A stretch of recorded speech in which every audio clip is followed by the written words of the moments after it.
Greeting, traveler.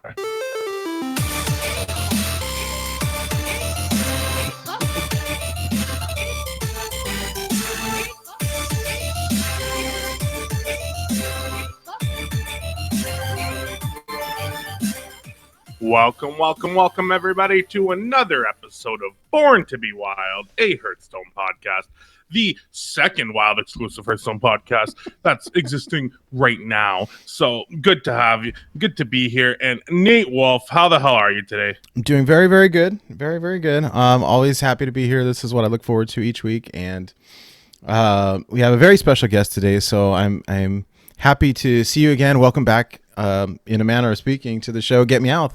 How you doing?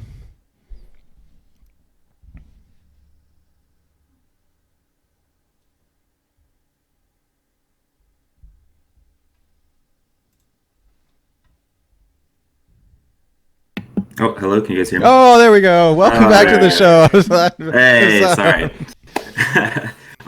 Thanks for inviting me. I appreciate the invite as always. It's great hanging out with you guys on your new-ish, I guess, podcast. I guess you guys have done like 70 at this point, so I appreciate the invite. It's kind of like, we're a little old, a little new. It's like the Friends reunion, kind of, except way better and worth watching. Yeah, hopefully this rerun doesn't end up like most of the others on TV, right? Yeah, that's it. Well, I'll take the royalty check, so I'll tell you that. But it's great to have you here, GetMeowth. We're really excited to have you here too. Just a few things like that. We're kind of all right now prepping for different tournaments, so that's interesting to get the Wild perspective on tournaments, because it's not often enough that we get that, especially since Blizzard decided that Wild isn't competitive anymore. So it's good that we'll be able to kind of talk that over a little bit, because I'm sure our listeners haven't, unless they've been in your stream, they haven't heard much about tournaments recently. So that'll be fun. But we have a lot of housekeeping to do before we get and dive deep into that. So first, I guess we should just let you explain to everyone who doesn't, so like the three people listening that don't know who you are, like what are you about and what are you doing in the Wild community right now? Yeah, so for those of you that don't know me, I'm GetMeowth. I am mainly a Twitch streamer, so I stream about 5 to 6 days a week over on my Twitch channel, and I create YouTube content. And basically, kind of what I try to do with Hearthstone is I just try to have fun, right? And so for me, the fun comes with making tier 4, tier 5 decks. So archetypes are kind of tier 4, tier 5 decks. So archetypes are kind of tier 4, tier 5 community. And try to make them good and viable and able to take games off of top meta decks. And so stuff like Taunt Druid and decks like that are kind of my baby. I love playing those decks, and I love trying to make them work. And I love the reactions from people when you beat Quest Mage over and over and over again with this really jank deck that nobody's seen before. So that's kind of where I get a lot of my fun. But I do play in Legends, so and I have a pretty laid back kind of atmosphere in my channel. So yeah, that's me in a nutshell. Yeah, Love it. I definitely have a deck queued up right now. Stealth Jade Rogue, which is just hilarious. I haven't got to play it yet, but I commented on your video saying time to go lose some ranks trying out this deck. You make it look easy, but I got a feeling I'm gonna lose a bunch.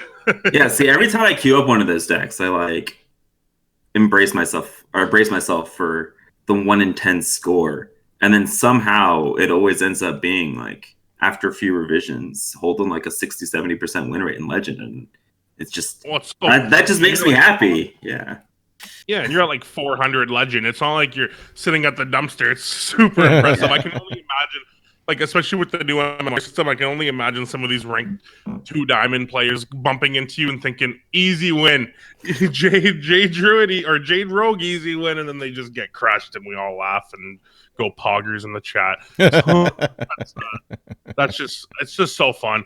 I like that about you, is that you're a competitive player that isn't afraid to meme. I think that's the best way to put it, and when you do play the competitive decks, you're kind of a master of them, and when you play the meme decks, you make them look competitive, which I think that just speaks to like the perfect blend of fun and strategy. So I appreciate that about you, GetMeowth. Now that I'm done buttering you up, I'll let Nate talk a bit. Yeah, no, I think it's exciting. I am curious. What do you think about what is your take on the new ladder system? You like it, or is it all that different for you?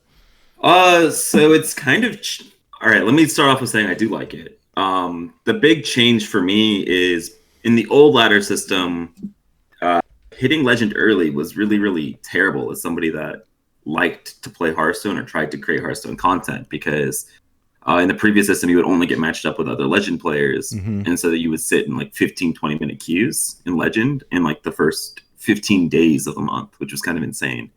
But in the new system, it kind of incentivizes people or makes it easier for people to hit legend early. And it doesn't punish you with queue times anymore because it matches you with similar MMR.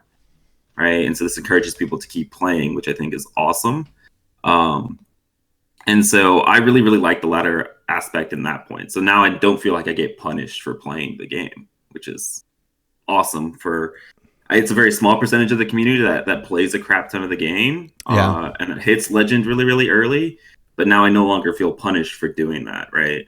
And I don't have to go and concede 20 games in the first week of the month just to not hit legend, which is kind of insane. But yeah, other than that, it's pretty awesome. I think one of the controversial things about the new ladder system is the 11-star multiplier. I'm wondering how you feel about the 11 stars. Does that bother you at all, or doesn't really matter to you, or what? I mean, for me personally, it doesn't really matter. But like, I also finished like rank 200 legend, and I did not get the 11-star bonus this month. So I have a little bit of like hesitation. Like, well, I don't know what the cutoff is. Yeah, I don't know. There's some speculation and. Wait, actually, this is a good segue because okay, I don't know if you guys are on the Twitch or not, but Celestalon from Hearthstone posted something about how the MMR works, and so at least these are the guaranteed bonus stars. I think the 11 is still the mystery, right?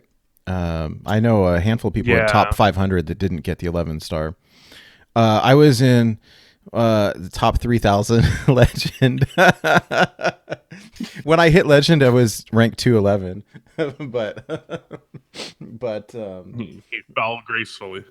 But then I played a lot of standard, and I don't know what was crazy is sitting in legend. I win one game and I'd go up maybe 50, and then you lose a game and you drop 150. It was interesting. Yeah, I mean, that's how legend is in general, though. Yeah. It's always been like that, and it makes sense. It just, like, I think what was confirmed is that it's top 0.2% or top 0.1% of the player population gets the 11-star bonus. And therefore, because that fluctuates, they don't want to set a hard cutoff, which I personally like, because that means people aren't camping ranks, which means that they're continuously playing. But it's also a little bit frustrating because, like, unless you're like rank 1 legend, you don't really know if you're going to get the 11-star bonus, which makes the climb just twice as easy. Yeah. Ridiculous Hat made up a good point saying that, like, now you can't really do the race to legend. Like, you can, but it's only a race between the 11-star multipliers. It doesn't affect me because, trust me, if we race slow and steady doesn't win the race in this case, so I won't get there. But I can understand that being a little frustrating for someone who wants to get rank 1 Wild Legend without the 11-star multiplier. It's going to be harder now. Not much harder. I'm sure it's always hard, but now, yeah, it's interesting. I do love the progression. It's super fun when the month starts and I'm like climbing. When you get that win streak out of bronze, it's just insane. You're like silver 4 or whatever. It's super fun. Yeah, nothing feels better than like winning 5 games and all of a sudden you're in plat and you're just like, wait, what just happened? Right? Yeah. But like, I will say the 11-star bonus literally affects like maybe 1% of the player population. So other than that, I think this ladder change is insane for literally everybody else. And so yes, it was a very, very good change. We liked it. Well, and it eliminates I think a big thing is it makes you not worried to touch the play button when you're way to legend. Like before you get to rank 3, rank 2, and you were like I don't want to lose. I can't lose. And now it's like, you're not as punished anymore. And I think another big, nice change for me is the 15 games from the floor to legend. That makes it so much more, less time intensive and more skill based. So I prefer that. Yeah, I also think there's this like mental gap where like because it's only 3 stars per rank, you feel like it is less of a grind, right? Because there's only 15 to 20, but because it's only 3 stars until you hit Diamond 4, you're like, okay, I'm making progress. I'm making this. Where in the old system, you're like, well, crap, I'm still Diamond 5. I'm never going to get there. Or still rank 5, never going to get there, right? Yeah. Well, and I think for us, a lot of times it comes down to time. Like, how many hours do I want to invest in it, or do I have to invest in it? And so, and then jamming through, like 15 stars instead of 25 was awesome. Last month I hit Legend on day 4. It was crazy. So I don't know. We can race now, Craig.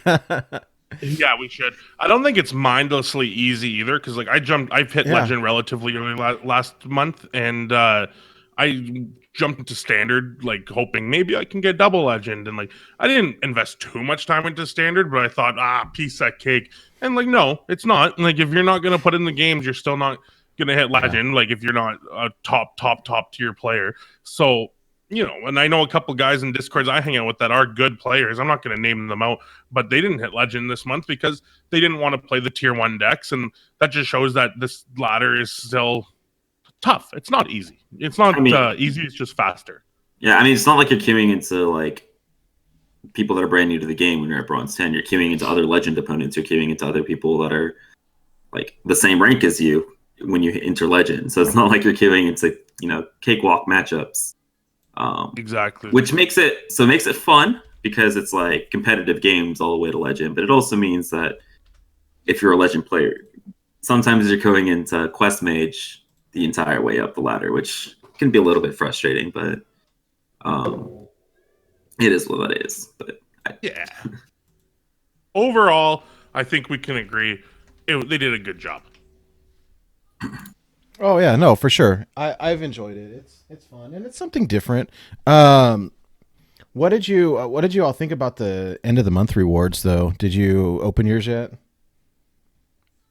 I did.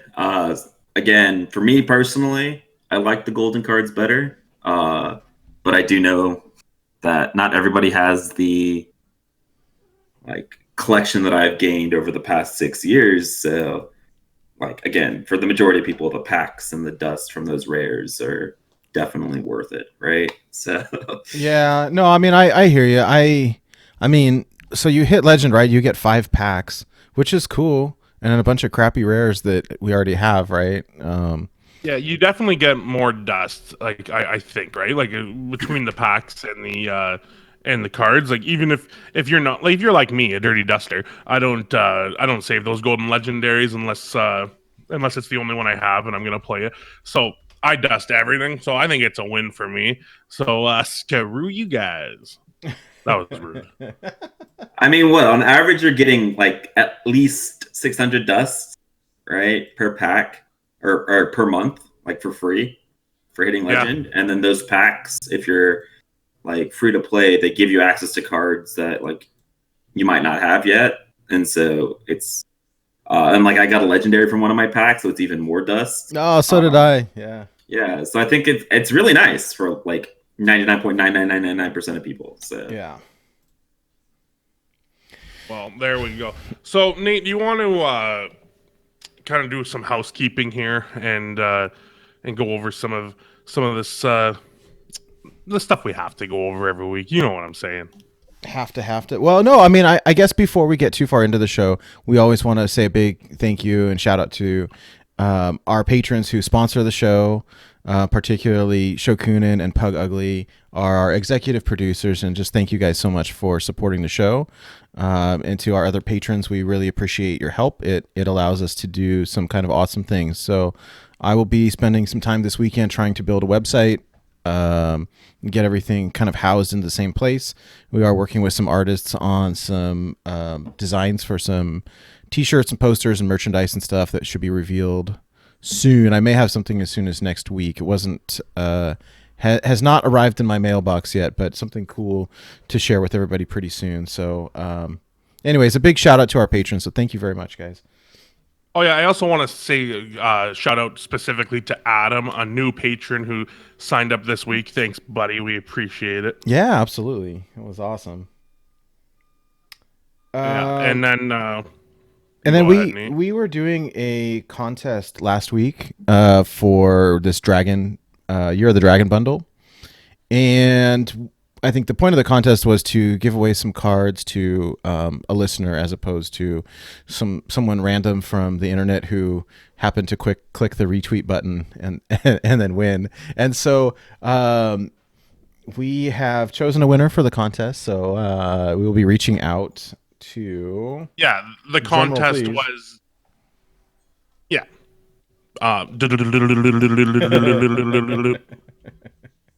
Matthew J.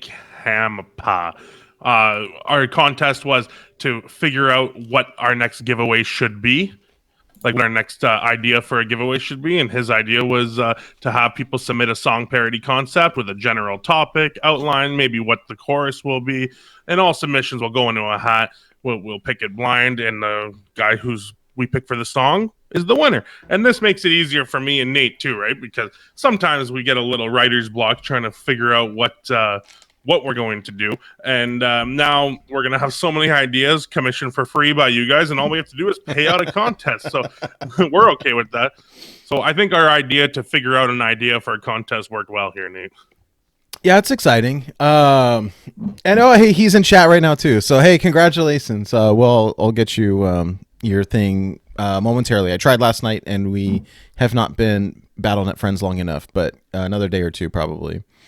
But yeah, no, it's very cool. Great idea, by the way. I absolutely dig this idea because I love the parody songs, and so this was.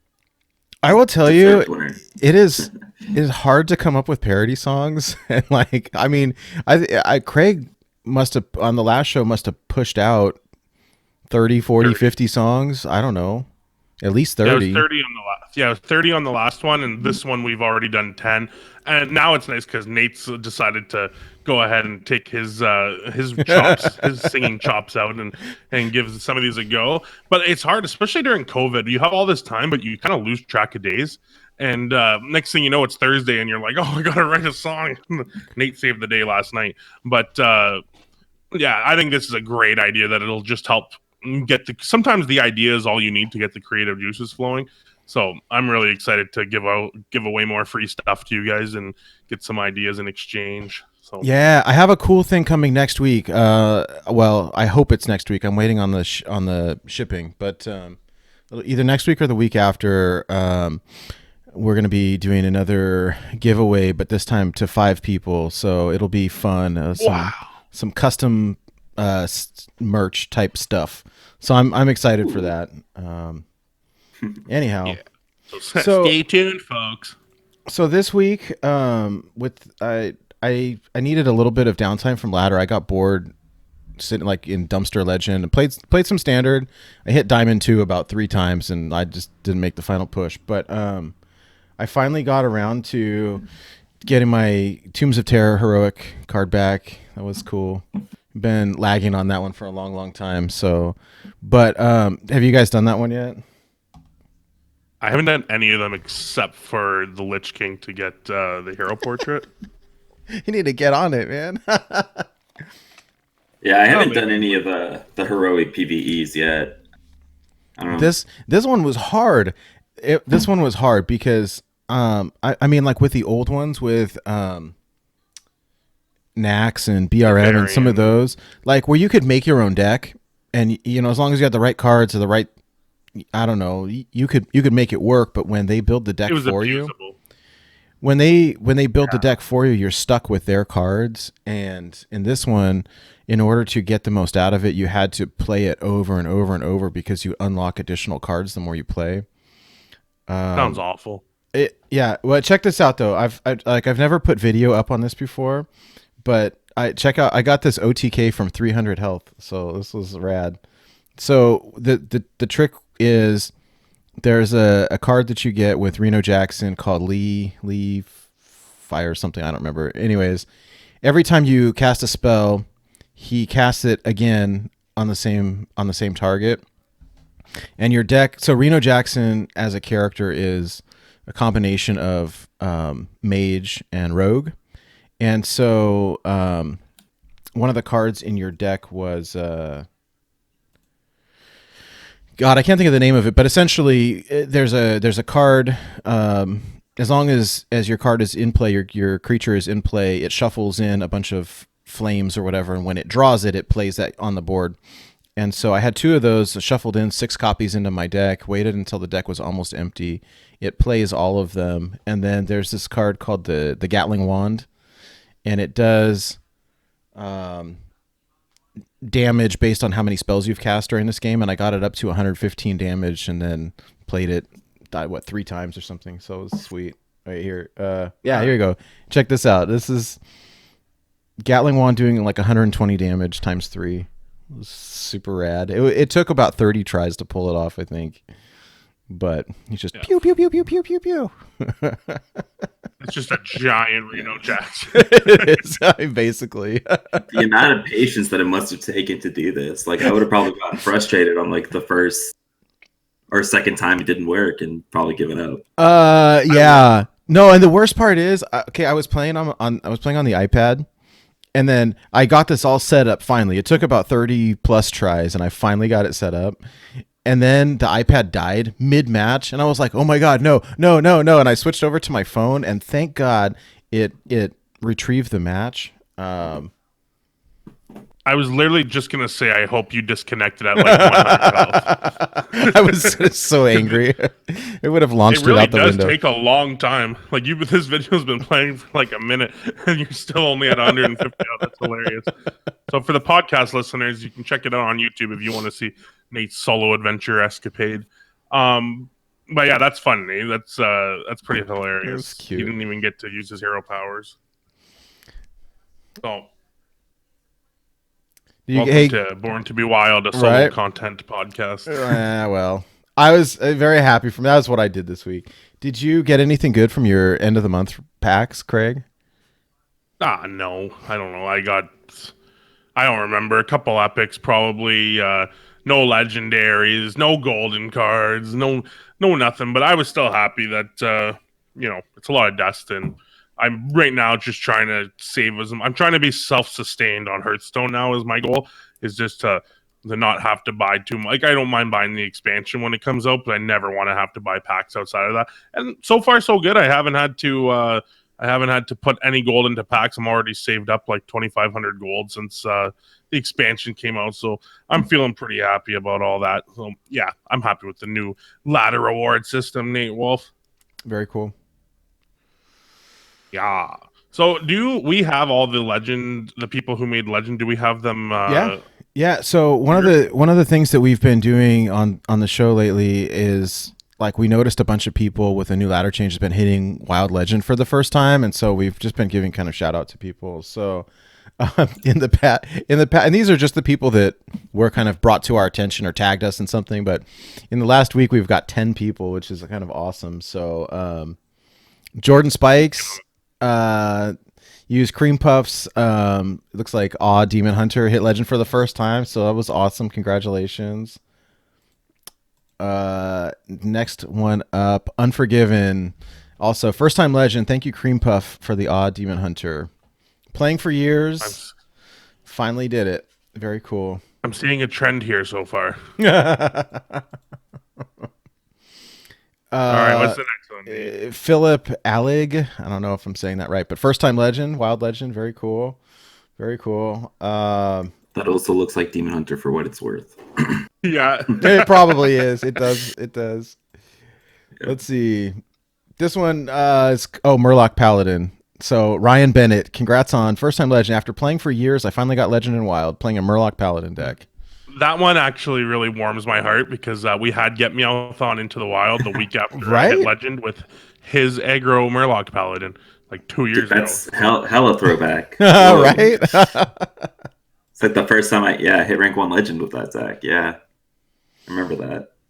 That's a good one. This also looks like Murloc Paladin. Yeah. Oh wow! Look at these guys. Who knew? So I don't know how to pronounce the name. You want to go for it, Craig? Electric Sheep. I think it's only Sheep. It's Dawid Clask. That's my best shot at it. Congratulations, buddy. All right. So want to click the next one there, Nate? Yo, Jordan Meckley, my first time Wild in Legend, or first time Legend in Wild. Never played the Wild format before, so very cool. Weird flex, but okay. Gene Mitchell, hey, it's my first time Legend with your ancient deck list. I don't know what that means, but first time Legend is very cool. This was Wild also. Let's see. And then our buddy Deck Tech Nick Weiss has hit standard Legend many times and finally dipped his toe in Wild. Played a spell token druid deck and hit Wild Legend. He's got an article about it on Blizz Pro, I believe. If you're interested Oh, sorry. I just want to say you're welcome to everyone, because I do feel like it's because of us that people are hitting Legend. Hey, right? a little sarcasm. I don't truly believe that, but I'm just so happy that they wanted to share it with us and let us know that they're getting something out of the show. And it's fun. It's so fun to hit Legend for the first time, and I can confirm it's fun to hit it the next couple times too. Hey, little known fact, he is the official lawyer of Blizzlet podcast. So, well, you're the official lawyer of our podcast. There we go. Dark Ragnar posted this in our Discord the first time with Disco Lock, and he said, "Thanks for your co-op VOD on Disco Lock. Very cool." Yeah, we definitely did Disco Lock last week. And then one more. Is BI by I don't know Puma Gut. He tagged us in a post here. First time Legend inspired by Born to Be Wild and Slizzle. So very cool. And posted on our YouTube. Just found the podcast a week ago. Used to listen to Into the Wild. Great podcast. Keep up the good content. You inspired me to try to hit Legend, and today it happened. That feeling. Filmed it with my phone. 5448 Legend on EU. Thanks guys for all the inspiration. High five. Yeah, very cool. So hey, but for anyone else listening, I mean, this is awesome. I think for us to I don't know, having a bunch of people join the ranks, and I don't know. I mean, back in the day, like Meowth was saying, you couldn't even queue in Wild Legend, right? I mean, you queue for 15 minutes and then run into somebody that you know. So having more people in Wild Legend is certainly awesome. I mean, I know it's a little bit different now that it's MMR based, that half the time I was queuing in Wild, I was going up against a non-Legend player, which is totally fine. But I'm happy to have everyone here.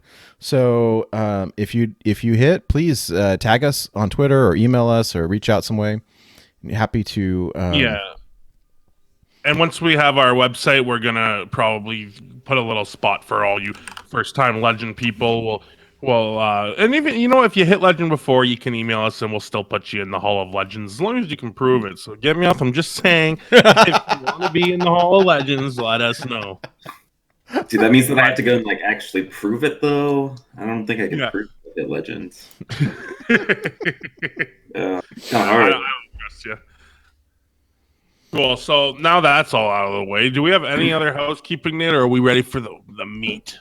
I don't think we have much else. Thank God, because that was a lot this week. But that's what happens when they update the ladder system and all these guys are able to hit Legend. And you got less friendly guys here, and we want to shout them all out. But I'm just happy we can finally pick GetMeowth's brain here. And GetMeowth, you've been prepping for 2 tournaments, correct? I have, yeah. Is that JonahRah and Solem? I am, yeah. So JonahRah is hosting a tournament with no bans this actual coming weekend. So EU is on Saturday and NA is on Sunday. And Solem's tournament is the 2 weeks after that. But yeah, I've been prepping for some tournaments because it's been basically a year since the last time I've played any sort of competitive Wild, and I kind of missed that itch. So it's been really fun playing and prepping for those. Yeah, I got to catch a piece of your stream the other day where you were testing some decks that I never even thought about bringing to a tourney, like Aggro Druid, and I think that's all I actually caught that day was Aggro Druid. But it is super fun, right? Like, it's so different than just prepping for ladder. Are you testing with anybody, or are you kind of doing it solo? So I've been talking through a lot of my ideas with Corbett Games. I guess most of you guys probably know who he is, but in case you don't, he's a high legend streamer. He's from Australia, so he streams like really early in the morning NA time. But yeah, if you want to thank him, if you want to thank him, you can thank the popularity of Darkest Hour mostly goes to him. I'd say. Yeah, so he refines the degen decks. So I mean, beware. But he also is just a really smart mind and a really good friend. So I've been prepping a little bit with him and talking through some lineups. But it's really funny that you mentioned Agrodrid, because a lot of people, I titled it. So like I said, I like to play some jank decks, but I've been playing some top tier decks for the past couple of days on streams. And so people are like, why are you playing stuff like Even Hunter and Aggro Druid? Like, those aren't like top tier decks. And it's a little bit different, because when it comes to tournaments, you get to like ban certain matchups or target certain matchups with your lineup. And so it's like, if you're planning on targeting Quest Mage, it's like, as long as I beat Quest Mage and I lose to everything else, that's fine, because I'm predicting a lot of Quest Mage, then maybe something like Aggro Druid is fine, right? Which is maybe not something you would see on ladder. Which is why I enjoy the kind of the tournament kind of meta, because it's completely different than ladder. Absolutely. Yeah. Like we found a huge amount of success with Galakron Warrior when we were doing our testing, and it just felt like with the power to ban, and like especially with open deck lists and stuff, it made it really interesting. And we haven't played our matches until this weekend. We're in a Wild League, the Team Hearth League, or Team Hearth Legends, sorry. They're not allowed to say league anymore. So Team Hearth Legends. And yeah, we ended up bringing Galakron Warrior for that, and it's really been outperforming for us so far. Like, we've only been testing it, but it's just interesting, the kind of stuff that's not necessarily as good on ladder, how crazy it can be when you can ban Secret Mage, for instance. Like, it can make such a difference. So, you know what was really interesting was these guys gave me the deck list, and then I submitted it, and then I'm playing, and sorry. No, it's I like seeing your reaction. I'm playing, and this is really weird. How come a third of the deck is pirates, and they didn't put patches in the deck? Oh, oops, we gave you the wrong one. Here, let me give you an updated version. Like, oh wait, how come you guys have updated version? How come you guys have Deathwing in your deck? He's not in my deck. I had to reach out to Hat 2 different times after I had submitted my deck list to get him to delete it and fix it. It was really funny because the first mistake you made was Deathwing wasn't in the deck, and that was our fault. Like, we took out one of the N'Zoth's first mates to put in Deathwing to turn Alex Strauss's champion on more and have a 8-mana 12/12 that can clear the board in the late game. And Nate goes, "Oh, I forgot to put that in." And then he goes to play a game, and no patches in his deck. He has to over and over again keep messaging, "Oh, I'm so sorry. I'm so sorry." It was so funny. But now we learned. That's what you get for not being there for the first day of prep, Nate. I told Hat I'd buy him some cheese. So, oh, good. I'm sure he loves that. Well, that's exciting. It's nice to play something other than ladder, where ladder you're kind of, unless you're GetMeowth or Raffle, you're stuck with like playing 5 decks. Of course, you guys don't care about that rule. You'll play anything and everything, but it's nice for a tournament to be able to say, you know what, today I'm not playing against Quest Mage. Like, screw it. So yeah, that's exciting. So hopefully people take advantage of these leagues. Are those leagues still open for sign up? Yeah, so for Jonah's tournament, it's still free to sign up until like the moment the tournament starts. I'm not 100% certain on Solemn's tournament. I do know like EU tournament. The EU tournament sign up starts this week, and the NA tournament starts next week. Yeah, and they're open to anyone, whether you're in Legend at any ranks, or even if you've never hit Legend before. They are open to everybody. So if you just want to like get the experience and kind of exposure and see like how a tournament's different than ladder, they are open. So anybody can join. I recommend you listeners give it a chance. You might be surprised, and it's fun. You know, if you drop out, you drop out. If you don't win, you don't win. But you'll have a fun time. So give it a shot. And if you high roll, there's money. You know, there are money prizes. So if you do end up high rolling your way to the top 4 or top 8, at least you get a little bit of reward for your Sunday afternoons. of work. Yeah. So. Barnes on 4 with the coin. High roll and win. He's Cool. got. It looks like there's 39 people registered right now. Let's see. Yeah, if you go to Jonah's Twitter, it's JonahRah on Twitter. He's got it as his pin tweet. You can still sign up for the. He's calling it the 2020 Hearthstone Wild Open. Yeah. So That's funny. right now, 39 people registered. You can still join. So if that's something that you want to do, I might be joining that. We're gonna see. So that's exciting. You can maybe play against GetMeowth, and that's big in itself. You get to play against the pro. I remember playing against you in a tournament at one point. It was like secret mage mirror match and just got absolutely stomped. So yeah, I don't normally try hard on ladder, but when it comes to tournaments, that's like the one time I will try hard. Very cool. Yeah. Yeah, and then you can tell if you beat GetMeowth, you can tell everyone that you beat arguably the best wild player in the history of the world. Isn't that right, GetMeowth? Absolutely, yes. That's right. I'm putting words in your mouth. It's okay. It may or may not come back to bite me when I get knocked out in the first round, but that's okay. Very cool. So yeah, that's awesome. I'm excited about it all. Everyone, give it a try. And then also, by the way, guys, THL really.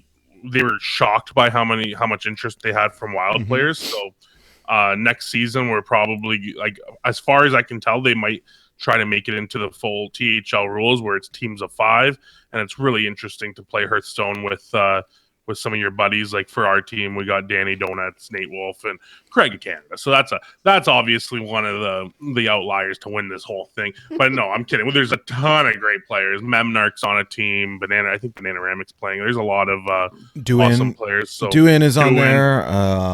Duin brought the all Reno lineup, which I always respect. So, yeah, there's a lot of people that I highly respect, and then of course Craig. That are participating there. So polite of you. I have to get my shots back in, Oh, I don't mind at all. But you do know I'm the best, right? Absolutely. That's right. I'm having way too much fun with that stuff. I'm so happy I downloaded it. So anyway, let's move on. Nate Wolf, do you think we should talk about these decks that GetMeowth brought? Give everyone an idea of what the pros play on their free time. Yeah. That's what we do here. So we've got 2 decks here. There's a Cubelock and then there's the Mecha'Thun, and I'm very interested in both. I think I will say Cubelock is probably my favorite deck of all time, and I think I learned how to play it from you on stream way back when it used to run Sylvanas, and way back when, I think before the lackeys got nerfed and all that, so years ago. But this is definitely a favorite of mine. And then I'm curious also to see how the Mecha'Thun is. Sorry, I've got them stacked. Here we go. To see how it is going after the Bloodbloom nerf. So I can speak real quick, and I'm not the expert here, but that Mecha'Thun list, in my opinion, is better than the old list. I think it's like a buff. It made people try something different, and I do think this is the more optimal version. So, Meowth, you go ahead and correct me if I'm wrong. Well, so with this new Mecha'Thun Warlock list, so just for in case anybody that doesn't know how this works, you basically play any spell that costs 3 or less. And then you will play Dollmaster Dorian, and then you will plot twist. And then when the plot twist brings back Kael'thas and Mecha'Thun onto the board, Kael'thas makes your Cataclysm free, which allows you to combo. I think this is consistent. So the version that I gave to Nate for this show doesn't run Hemet. But I noticed that right away. So my personal opinion on Hemet is that it's pretty greedy, because in slow control matchups, you're cycling through your entire deck and comboing on turn 9, turn 10 consistently anyways. And Hemet's a pretty dead card against aggro. And so, like, you don't really have a problem against slow control decks. You have a problem against aggro. So that's just my opinion on the card. But I know a lot of people. Sorry, you don't find that Hemet can like steal games that it shouldn't from aggro? Like that's what my experience has been. I guess you do need the nuts in a sense. Like you need to also have the plot twist and a cheap spell. But I found I've won games against like odd paladins that I had no business winning because I dropped Hemet on 5 or 6. I mean, it's like when you're playing against aggro and then you have a Hemet stuck in your hand, the only way you're winning that game against aggro is going Hemet on 6 and Torino on 7. Whereas maybe if you don't have Hemet in your hand, you actually have cards that you can actually interact with the board against aggro so that you're not in that dire strait like scenario. That's true. So like my opinion is that I don't like Hemet, but every time I get high rolled by Hemet, my chat gives me shit about it because they're like, well, told you should run Hemet in the deck. In reality, that's like, what chat's supposed to do. Yeah, for real. But like against decks against Jade Druid and like Reno Priest, you're comboing on turn 9, turn 10 anyways. Right? So you're giving up 1 turn of speed for the ability to have a better matchup into aggro. So that's why my list doesn't run it. But if you guys that are listening do want to run it, feel free to like cut Fell Gorge for it. It's perfectly fine. It's nice that you're not running it too, because like I know for sure that a lot of people that aren't full collection havers don't carry Hemet. It's not exactly a good card outside of these fringe decks like this or that old Priest Mecha'Thun deck. Like other than that, when are you playing Hemet? You know, so yeah, that's a nice thing for them. Then again, Doll Masters here, but I mean, well, Doll Masters now has to be part of the combo, which is unfortunate. But I don't know. I don't run Hemet, and a lot of people do, and I still love my target dummies in the deck, just as like 0 mana cycle cards. So basically, when you're running Fell Gorge and you have this full hand all the time, just having a target dummy that's free to like hand dump so you don't overdraw is kind of huge, especially when you also like want to Valgus Fell Gorge on curve or something like that. And it's also really nice with Ziliax, and it's only really nice against like Pirate Warrior. It's just a cheap taunt to protect your face against a weapon. I was going to say, if nothing else, it'll buy you a turn or two. I mean, yeah. And it's cheap with Plague of Flame. So like I really love Target Dummy. I know a lot of people are giving up on the boy, but I still really enjoy Target Dummy. So yeah, that's my Mecha'Thun list. I think Mecha'Thun is still very, very good. And I think it's gotten a lot better in the meta because Quest Mage is a little bit slower now, giving you a little bit of breathing room. But also there's a lot of like higher presence of stuff like Cubelock and Jade Druid and Reno Priest in the meta right now. And this deck just farms those decks. So I think Mecha'Thun's in a much better spot than it was 2 weeks ago, regardless of the changing combo. I will say that the combo is now more susceptible to disruption, like Dirty Rat, because you now have like 3 crucial pieces. But there is nobody running Dirty Rat on ladder right now. I was going to say, I haven't seen Dirty Rat in ages. Yeah. Yeah, so you should be fine. But yeah, it turns out when there's 8/8 giants everywhere, Dirty Rat's not quite as good. Yeah, exactly. So therefore, that's why this deck feels so much stronger, I feel like. Nice. Yeah, Mecha'Thun's back and ready to go. All right, and then Cubelock. I can tell you, our listeners know that Cubelock's one of our favorites because we've talked about so many variations of Cubelock on this podcast already, and we're only 9 episodes in. But I like this list. It's pretty interesting. You don't normally see the double faceless manipulators as much anymore, I find. So I'm excited to hear what you think about this one, and you're playing the expired merchant, so I think that you're prepared for the mirror. I guess that's what it's usually for. So yes. Well, so there's a couple of like weird spots in the stack. So the expired merchant, I was originally running Canrathet Evenlock, the new Warlock legendary, in that spot. But Canrathet has a little bit of anti-synergy with Skull of the Minari and Void Caller. Mm-hmm. And I just don't think it really fits in the stack because Expired Merchant does that game plan, but better. Yeah.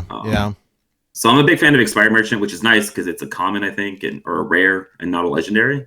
So that's nice for everybody. And then I really like the Faceless Manipulators because now you have the enhanced Dreadlords as well as part of your demon package. And so the ability to go Void Caller into Big Void Taunt and then immediately follow it up with a Faceless Manipulator on turn 5, I think is one of the strongest power plays in the game. Yeah. As well as the ability to be greedy with Faceless on stuff like Carnivorous Cube or Expired Merchants against something like Jade Druid. And I just really like the list. I think the Double Sense Demons is like core to the deck now. Which is so crazy because like only a year ago we were barely playing them. Yeah, but like you're running like 10 demons now in the deck, and all 10 of the demons are like insanely strong, and you want them in your hand at all times. Which is weird to say because that's something else I like about your list is that you are playing pretty much all the power demons, where I've seen a lot of lists are either cutting the Doom Guard, cutting the Void Lord, or not playing the Enhanced Dreadlord, but it does seem pretty good to just play them all, you know? Like, there's so much synergy. I think like the only argument you can make for cutting demons would be to cut not Enhanced Dreadlord, Doom Guard. I think Enhanced Dreadlord is nuts, and the 5/5 with healing has been insanely strong in so many matchups, control and aggro alike. I think the only argument you can make is like cutting Doom Guards, so that like if you're in a meta that's full of odd Paladin and odd Demon Hunter and Pirate Warrior, you want the taunts, right? So you can make the argument that you cut the Doom Guards and you run like a Ziliax or and like unstable Fellbolts and go like super anti-aggro. Which is fair, but in the meta that I was in, good. Yeah, you could even do the classic Snip Snap and Ziliax that tend to make their way into a lot of these decks. Yeah, if you really want to. But like I still like my Doom Guards because for me, I've been queuing into a lot of Druids and Reno Priest in Legend, and Doom Guards are the way that you beat those matchups. So I just like having the threat, and you have 5 big big threat minions compared to 2 Doom Guards, so it's more likely that you're going to be pulling the taunts anyways. But if you are in a super aggro meta, you can feel free to cut the Doom Guards. They're fun. I just crafted mine golden, so I love them. I think, So the Enhanced Dreadlord, I love the card. I opened golden ones went in this pack opening recently, and I love the card. It fits really well in this deck, and I'm excited. Very, very, very excited to play this. One of the things I was going to say about Merchant, I think, is that I like how flexible it is. You can tempo it out if you need to. I mean, and even if it gets 2 copies of a Void Caller or a Cube or really anything, like you don't have to save it for a Mal'Ganis or a Gul'dan or a N'Zoth. And it's also really easy to kill. It's great with Plague of Flames. It's great with Defile. So, big fan. Yeah, I would say against aggro matchups, I would just hold off on the Expired Merchant. In aggro matchups, Expired Merchant's not really a 2-mana 2/1. It's more like a 2-mana 2/1 that activates your Defiles against Demon Shaman, or as a Plague of Flames against the odd Demon Hunter. I think that's more where it sees play against aggro. But yeah, just don't be greedy with the card. I think against aggro is the big deal. And then in slow matchups, it might be a little bit counterintuitive, but I really like hitting the Zoths with my Expired Merchants instead of my Gul'dans.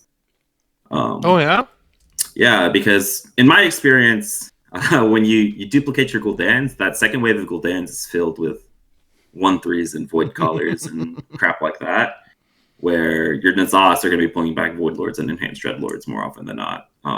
Yeah, that seems better. Yeah, so I mean, if you don't have an option, like duplicating Gul'dan's fine. I'm not saying don't duplicate Gul'dan, but like if you have the choice against something like Jade Druid or Reno Priest, I'm always a fan of duplicating the N'Zoth, kind of as like a default option. Yeah, that makes a lot of sense. Me, I literally until this moment was always like, it doesn't matter. But now that you put it like that, yeah, Void Walkers aren't quite as good as Doom Guards or as in 90% of matchups, it doesn't matter. But in general, the second wave of a N'Zoth is much stronger than the second wave of a Gul'dan.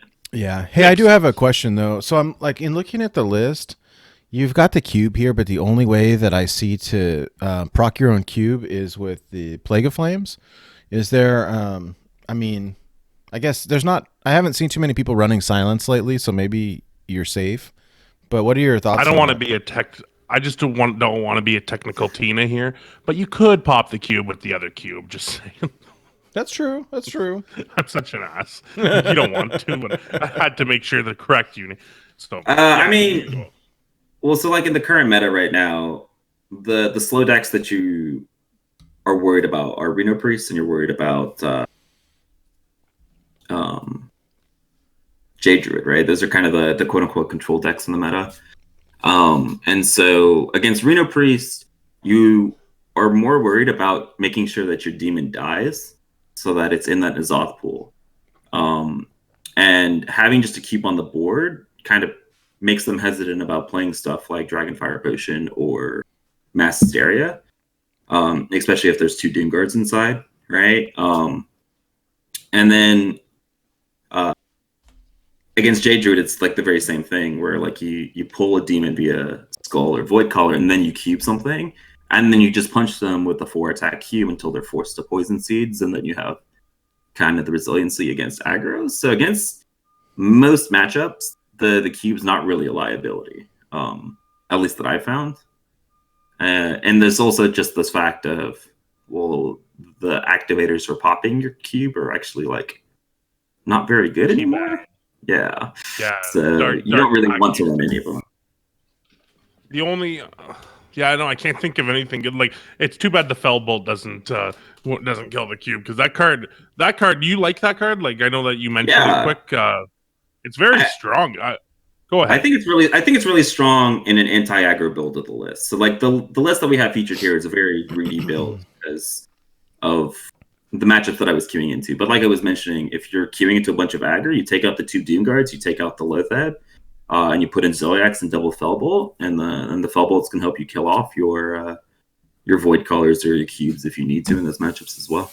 There you go. Well, yeah, when we reviewed Fellbolt, I think I said something along the lines of it's someone trying to pretend to be Plague of Flames. It's going to be awful, unplayable. And then I did not realize, like, for some reason, I was thinking about it like Plague of Flames, where I did not realize that you could use it without a minion on board. Yeah, I'm like, oh, this card just got any better.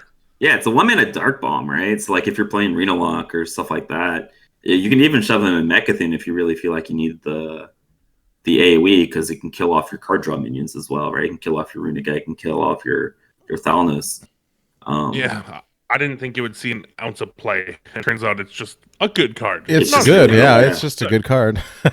Yeah, Warlock got a lot of good cards in this expansion, which was pretty cool to see. Well, yeah, we're not even talking about Discard Lock, which is pretty much a real deck now. Like, it might not be tier 1, but you can't say it's not a real deck now, which is cool. When you get high rolled by it, like multiple times in a row, you have to actually start sitting there and thinking that maybe it's not really a high roll, and maybe the deck's just insanely strong. Which is the realization that I had to come to last week. I think the deck's actually like a legitimate force to be reckoned with. Who would have ever thought that we'd be living in a world where you put Howl Fiend in your deck on purpose, right? In order to not to give it to your opponent and discard their whole hand, but like to just use. I mean, good lord. It was pretty strong, and we had a handful of people hit Legend with it last month, including Astral Flame and Hat. And it's like one of the only meta decks that people just don't agree on yet. Like, where there's 5 or 6 different lists being ran. Some people like the Taunt discard package. Some people like the Hellfiend. Some people like the Cataclysm. Some crazy people like the Quest. I can't get behind that. But like, every version. And then you have people like me that don't like any of them. So I don't like any of those options. I run a completely different deck. But yeah, I think that's also really cool, right? Because every time you see a new deck in Wild, because there's just so many fewer people playing this format when you compare it to Standard, right? And the fact that there's a lot less kind of competitive motivation to refine deck lists, you get these like 6 or 7 versions of the deck that nobody's really sure on what's the best version of it. And it takes a couple months for it to be refined or for one to trickle down, which I think is really cool because you get to see a lot of this innovation.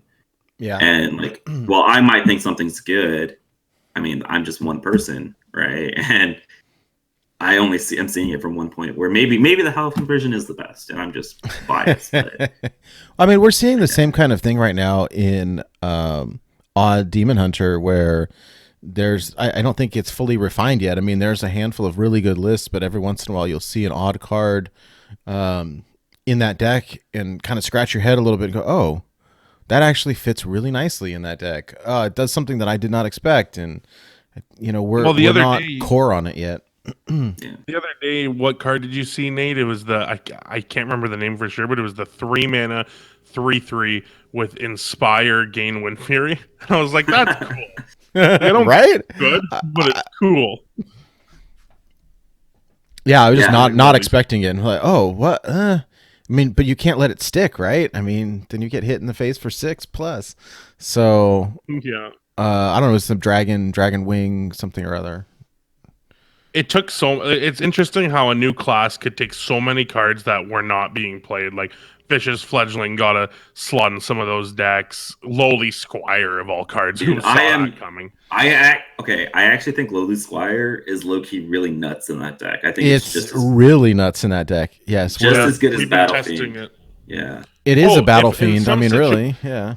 Like Battle Fiend is probably has a higher ceiling and like has a few things that are better going for it in there, but like even with Lowly Squire, like you can still buff it without attacking if like you have the extra mana and there's not a good attack to take, you can buff it, and like it's really cool. And Metamorphosis lets you get 2 buffs in with it in a turn if you need to. Like it's really fun. Demon Hunter, that's a class that we need to talk about more often. Like that class is so crazy. Like we've been testing it out with the double Battle Fiend, double Lowly Squire. We're playing double Mana Burn in our list, and like it's pretty nuts when you can just lock out Pirate Warrior on turn 2 by playing Mana Burn, and you're just swinging for like 6 damage on turn 3 on an empty board.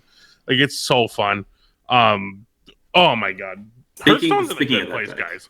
Yeah, I've been having a ton of fun with Odd Demon Hunter. I was really like tempted to bring this one as one of my decks, but I felt like I'm known for Warlock and I needed to bring Warlock decks. But I actually have been this is probably like Odd Demon Hunter is probably the deck that I've been enjoying the most, mainly because it is a new class, but also because it plays like I don't really find a lot of aggro decks fun, not because they're aggro decks, because most of them don't take like an insane amount of decision making, but like Odd Demon Hunter does. And there's like a lot of card slots that you can flex, and every game feels kind of unique. So I've been really enjoying Odd Demon Hunter for sure. Well, and that class still got a bunch of busted cards. I mean, even after a couple of revisions, like and Priestess of Fury got buffed. Yeah, no sack packs. Yeah. Oh, thank God that card got nerfed. Oh.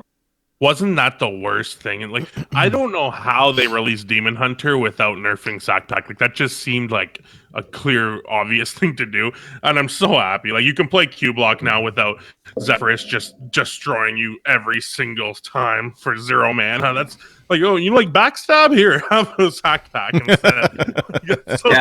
The thing that probably triggered me the most is like, back when Cubelock was like a top tier deck, and you would have some lists that ran sack packs and some lists that didn't. And having somebody just play 0 mana, kill your Mal'Ganis, heal 5, was probably the most triggering thing and the most swingy part of those matchups. And the worst part is like it required 0 skill. Nope. Right? Yeah. I drew my 0 mana assassinate. Oh no. So I'm very glad that card is gone. I think my chat. I know you're one.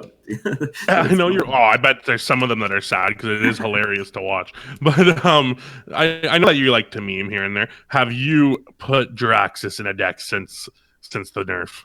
Not in a wild deck, but I feel like I need to at this point, right? I'll be there.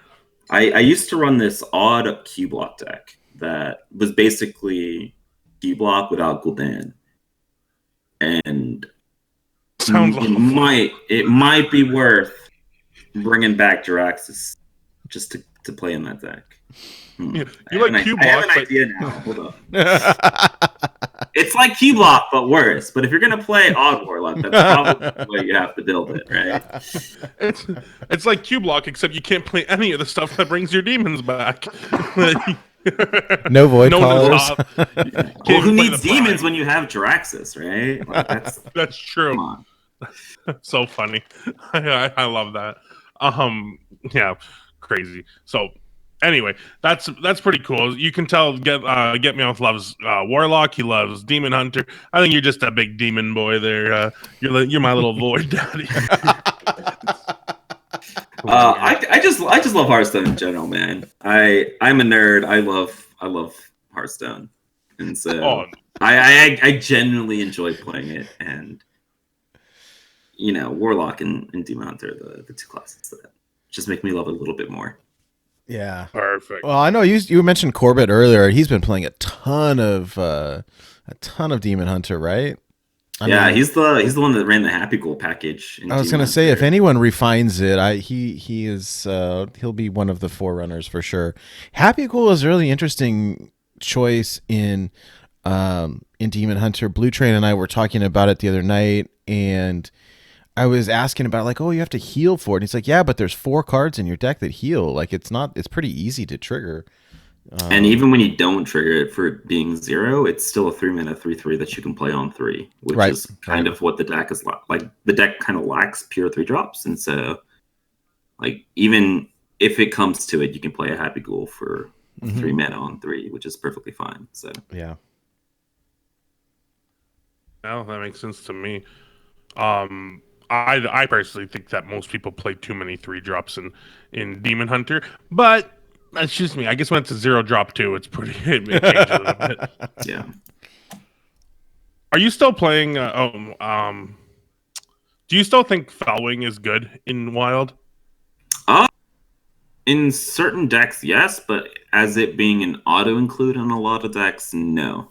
I think the nerf to 2 health hurts it a lot because of decks like Odd Demon Hunter. Even Shaman has the Eels now and Totemic Surge.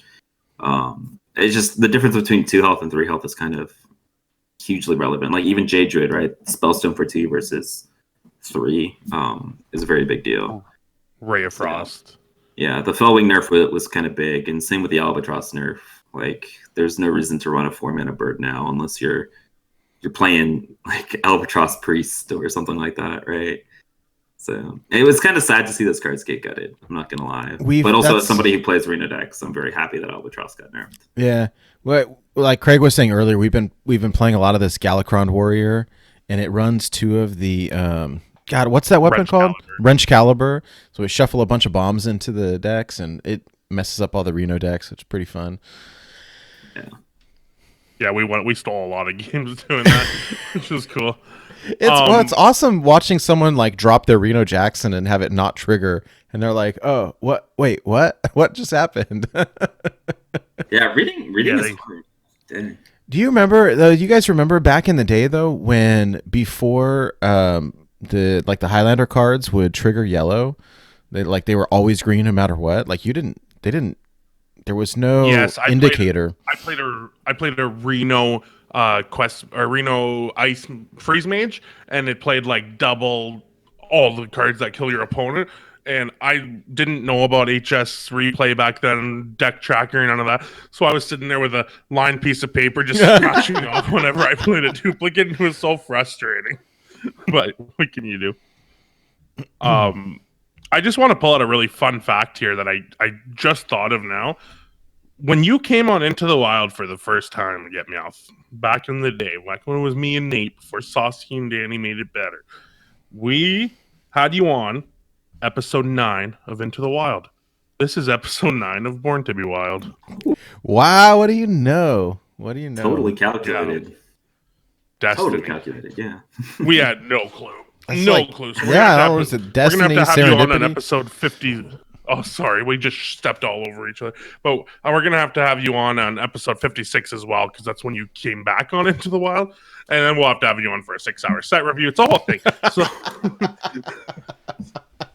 I'm just kidding about the site review. GetMeowth will never make you do that. It was fun back in the day when I was young, and now I've experienced it and I've grown, and I never want to do it again. So. Oh, I don't blame you. Our last site review was 7 hours almost. Yeah, we always say like, "Wow, we're never going to do that again," and then 4 months later, here we are. Well, this time I think we would have got out in like 5 hours, but they were like, "Here's Demon Hunter." Like, no. Well, yeah, and it was like not only so you have a new basic set, a new classic set, a new initiate set, plus the new priest cards. Oh, and here's another 135 cards. Yeah, so which is awesome, by the way. It sucked for people that created content because there was so much content. But as somebody who just like also genuinely enjoys playing Hearthstone, I was like, oh my god, give me more, right? Yeah. Oh no, new stuff is always good. Awesome. Yeah. I'm really excited. Speaking of new stuff, I am. So they've kind of leaked. I don't know if you guys have heard about this, but they've kind of leaked this new way to play coming out in the next expansion, where it's gonna be like a new mode that you can play Hearthstone. And they said that it's gonna be using wild cards, and so I'm assuming it's gonna be some sort of like mix between standard and wild cards, and only select wild formats. Obviously, this is me just speculating. Yeah, we'd be interested in your kind of hot take on it. I mean, the only thing that we heard was someone saying, "Hey, don't dust your wild cards because you can use them in this new mode," and everyone's ears perked up and oh what? But it's only speculation at this point, and I imagine that it's somewhere in between standard and wild. I don't know. I hope so. I mean, I've been playing I play a little bit of Arena here and there, and kind of like the main appeal to Arena for me is the fact that it's only like 7 or 8 sets, right? So you get to see interactions and like mini metas that you won't normally see in Constructed, right? Because you don't have like Kobolds and Catacombs, but you have TGT and Goblins versus Gnomes, as well as Descent of Dragon, right? It's like completely new and unique metas. And so like I would love to see something like a rotating set format where like every 2 months it's these 3 sets that are from standard and these 3 sets are from wild, and good luck. And this is the meta for 2 months sort of thing. And so I'm hoping that's what it's going to be. Of course, that's pure speculation. I would love to see like 60 card decks. You say that, but like if the new Magic expansions like increase the deck size and everybody hates it. So well, I think one of the that's for like different things. No, but I think the thing that everyone hates about Magic is that there's companions. So like your hand now starts with 8 cards in your hand, like that. I think it's a little bit different. It's a little bit different, but also it's still difficult to build 80 card decks, and so I think it's just going to be just as difficult to build 60. Yeah, no, you're right. And one of the things that the devs have said many times is that one of the things that they enjoy about Hearthstone is that it's you can take it in like bite-sized pieces, right? You can sit down and play for 15 minutes and get 1, 2, 3 matches in depending on what you're playing, versus you've got a 60 card deck, you're going to be playing for half an hour, So it's true. Well, we also did say that they would never, like, that's one of the things they would never change, just like they would never change 2 mana hero powers, and then they wouldn't print a Demon Hunter. So well, they also used to always say classes. Yeah, I was going to say the same thing. Yeah. So we'll see. The worst case scenario is this is a PvE mode, which will really hurt my feelings. I really hope it's player versus player. Yeah, I'm hoping for either Highlander format. I'd be cool with if they ban a few of the Highlander cards, or like you said, the rotating format would be super fun. So either way, but I think similar to a burrito, we might want to start wrapping up soon. You like that one, guys? So, GetMeowth. You're incredible. We love you. We've been talking about trying to get you on the show since episode 0. And we wanted to wait till we had a few episodes so that we didn't seem like losers. So that's why we waited so long.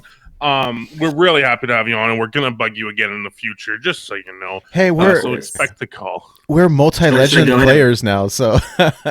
I mean, I'll go ahead and pencil you guys in for episode 56, right? So I'll see you guys in 47 weeks. Exactly. 48 if we take a week off. And yeah, this is the first time that GetMeowth's been on the show where he's talking to 2 multi-legend players. So yeah, you guys are just as good as I am. Yeah. Better. Right, we are better. Meowth, that's right. Oh, thanks, GetMeowth. That means a lot to me. So GetMeowth, before we go, we're gonna let you plug and everything, but I just want to say my favorite moment that I've seen you play was one of your YouTube videos recently, where I think the title of the video was "They buffed Demon Hunter right after the nerf," something like that. And correct me if it wasn't you, but you played a battle fiend, 5 mana 6/4, and your opponent battle adept, and your opponent immediately jammed a big game hunter, and it did not kill it because it's a 6/4 now. And then you can see it. And my favorite part about that is when they go and then they're like, "Oh crap!" and they hover the card. like, actually reading why did it. they kill this? Yeah. So that was so funny. I just had to bring it up quick because it was one of my favorite moments. I haven't laughed that loud in a while watching a YouTube video. So your YouTube content's incredible. I don't get to catch your. Oh, I mean it, guys. If you want quality YouTube, you got to see GetMeowth. You've been pumping out a lot more recently too, which I really love because I love coming to streams and I stop by and I do enjoy your stream, but my attention span's not good enough to wait with the opponent's roping and stuff. So I love being able to watch your YouTube where it's just kind of quick and you kind of get to pick you the moments and all that. So go ahead and plug that YouTube, plug that Twitch, plug everything, the Twitter. Take it away, GetMeowth. I'll shut up now.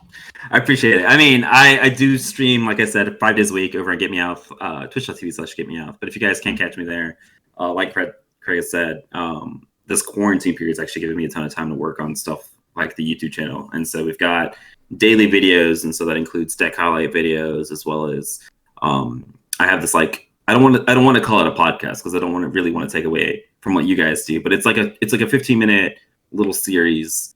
That comes out every couple of weeks. The State of Wild? The State of Wild. And so it's literally like a little bite-sized piece that's going to keep you up to date on how the meta has changed and kind of upcoming news in the format, and then my decks of the week. And I put some competitive decks and I put some meme decks in there. And that's been a lot of fun for me to do. And that's, spoiler alert, there's another one coming tomorrow, actually. I recorded one this morning. So nice. That's something fun that I've been doing. I've been putting out, I've got some guides and stuff in the works as well. So I've got lots of content coming out on YouTube. I've been actually really enjoying that. And so I highly recommend that you guys check that out. And then, of course, I'm pretty active on Twitter with retweeting high legend lists and posting my own brews and retweeting news and stuff like that for the Wild community. So if you guys are on Twitter, make sure you guys follow me there, because I'll post most of my like jank decks that I really do enjoy over on my Twitter page as well. So, but yeah, I think that. And if you, yeah. Cool, man. And if you guys want to talk to GetMeowth personally, what I would recommend is start a podcast, get a small fan base. It doesn't need to be too crazy, and he might come talk to you. So, anyway, sorry about that. You can follow me at Craig of Canada. That's CRAIG of Canada. If you can't spell Canada, you can't follow me. And Nate, I want you to give all the great plugs to yourself, but way more importantly, the show. So where can they find you? And then, of course, the show. Best place to find me is on Twitter at NateWolfTCG. It's NateWolfeTCG. More importantly, you can find the show online, Twitter at BornToBeWildHS. We have been doing the YouTube thing as well. A lot of content on YouTube these days. It's youtube.com/BornToBeWildPodcast. We do have a Discord. The link to it is in our pinned Twitter post. We're having a lot of fun with that. And for those of people who are interested, we do have a little Patreon going at patreon.com/BornToBeWildHS. Working on a website. And yeah, the website will be hopefully next week. We might have a little more information on that, but it's time for us to get out of here. And now, unrelated advice with Nate Wolf. Nate, leading up to this week, having GetMeowth on, he's one of my favorite people to watch, and I look up to him. I'm not gonna lie, but it can be hard to meet your heroes. And Nate, I'm wondering, what advice do you have for someone who is about to talk to someone that they really respect and look up to, Nate? Wow, I mean, I think just be yourself, be humble, be respectful. Damn it. You know, I didn't do any of that, Nate. Well, make a good first impression, right? And GetMeowth, what about you? When you have a meeting with someone who you're a little nervous about, any quick advice to pass on to our viewers? I would just say the opposite of Nate. I would just say go in there and try to impress them, right? They just think you're like everybody else. How are they going to respect you, you know? So I respect what you did, Craig. I will remember you for a long, long time. I love it. Wow. Wiser words have never been spoken. And you heard that on Born to Be Wild. We're going to play a parody song, and we'll be right back with some quick gameplay before we take off. Have a good day, guys.